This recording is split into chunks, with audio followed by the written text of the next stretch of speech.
I thank the members for their contribution, and I will say that based on the last contribution from the member from Eastern Portland, I am going to cauterize some of what I have to say in reply.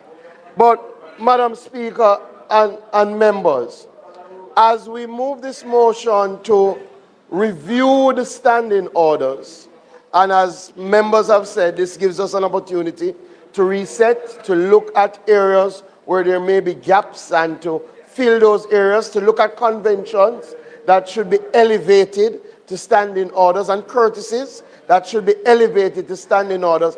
I remind the members that as we seek to do that, there are standing orders in place. And those standing orders govern this House. And as the member from East Portland rightly said, you do get the clear impression that a number of the members have not read the standing orders and as such act in a manner that is in direct opposition to the standing orders. And let me start on that point. The standing orders gives the Speaker the authority to rule on matters, all matters, in relation to this House. Once the Speaker makes a ruling, you may not like the ruling. You may think that the ruling is unfair or unreasonable, but the Speaker has ruled. And once the Speaker has ruled, then that ruling must be adhered to. Now, there are a multiplicity of opportunities outside of this House to make the point that you do not agree with the Speaker's ruling, to make the point that you think you're being unfairly treated. But to bang on the desk, to stand, to sing in the House, that is bringing the House into disrepute. And it is lowering our collective image in the eyes of the well-thinking members of the public. It should not happen. It should not be countenanced. Saying you want to be heard and you want justice and banging on the desk after the Speaker has ruled should never happen in this House. There are so many other avenues to make that point without disregarding the rules of the House. And again, we must be clear because the rules are clear. Standing Order 4, the Speaker shall preside over the meetings of the House, and the Speaker shall have the power to regulate the conduct of business in all matters not provided for in these standing orders. 41, the Speaker in the House is responsible for the observance of the rules of order in the House, and their decision upon any point of order shall not be open to appeal and shall not be reviewed by the House, except upon a substantive motion made after notice. The Speaker is to be heard in silence. The Speaker, after having called the attention of the House to the conduct of a member who persists in irrelevance or tedious repetition, may direct the member to discontinue his speech and resume his seat. I know we say we come into this House as adults. Yes, we do. We all come into this House as elected members of Parliament. That is true. But the House has rules. And when we disregard the ruling of a Speaker, we're not disregarding the ruling of Juliet Holness. We're disregarding the office of Speaker.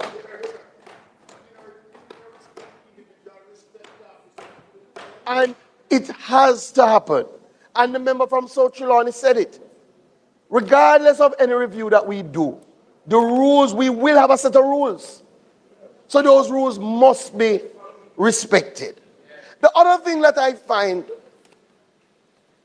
unfortunate is that when the Speaker makes a point, it is then colored to suggest motive.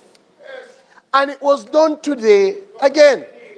The Speaker, not knowing what the member wanted to ask, not having any idea what the member wanted to intervene on, made a ruling that in keeping with the standing orders, there is no intervention on announcements. Yes, there may have been courtesies in the past. Yes, there may have been conventions in the past. But the Speaker has said it is not provided for in the rule book, and that is a fact. And as I read, once it is not provided for, the only authority is the Speaker. Now, once the Speaker says it will not happen today, it will not be countenanced, we move on. That's what we do as adults. We don't show to Jamaica that if it's not going in your favor, then you can oppose and object and try and throw off the house. That is not the right message that we're sending to children who watch this parliament. Outside of that, the leader of opposition did something that I did not like. He gave the impression that it is because of what the question was that the question was not allowed, when the Speaker had no clue what the question was. So the Speaker's ruling had nothing to do with the Integrity Commission report, nothing at all. And we must mash down any attempt to link the two matters. The Integrity Commission report, based on the Integrity Commission, who indicated that they send the report to the House yesterday. The Speaker has said in writing that once the reports come in, they will be tabled as soon as possible. I don't think anybody can think it unusual that we're here today and the report doesn't come and it only came yesterday. But more than that, that was not a part of the Speaker's consideration. And we must be very clear that we don't attempt to mislead, that we don't attempt to manipulate the story that is being told, and that we don't further try to ascribe motive and link unconnected things for our own political gain. It should not happen, and it does not help any of us. Finally, the member from St. Catherine Southeast. Maybe I shouldn't even countenance it with a response. But I just made the point again. We all decided to run for office. We all were elected. And we're elected to sit in this house. Once you come in here, you have to follow the rules. If you don't want to follow the rules, you resign your position. But once you come in this house, follow the rules of the house. You don't get up in this house and then say, civil disobedience. That is not the message. No matter how cool it may appear. Because we are disregarding the same laws that we are trying to enforce. That we are trying to build an orderly society. And all of us in here know better. And some of us pander to the public to try and get likes. And it does not help us. All of us could be doing other things.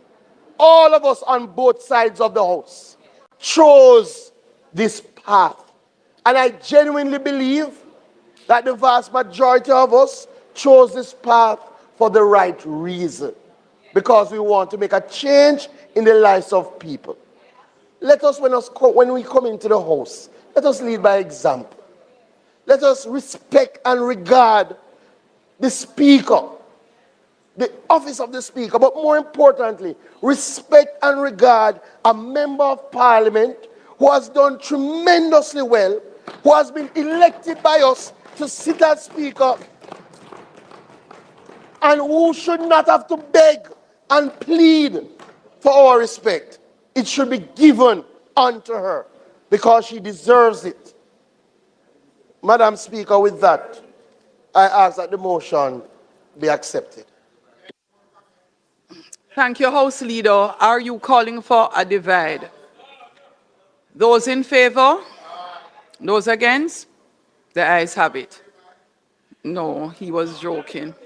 He was joking. Madam Speaker, it is not intended to do any further business today, and as such I ask that the House be adjourned for a date to be fixed. No, No, they there's don't a like when I do reason, that in and case of I'm going to take But the it's next opportunity week. to It's do next so. week. We have actually had the situation twice that we have called Parliament for a specified set date, and we ended up having a weather event, I recall. And once you call Parliament for a particular day, even though all of the members of Parliament are not here, the Speaker, the Marshal, and the Clerk are required to convene Parliament without anyone else and close Parliament. That's procedure. So calling for a date to be fixed, as we are not clairvoyant, is the best course of action, because we never know. So the question is that this honorable House do now adjourn for a date to be fixed. Those in favor? Those against? The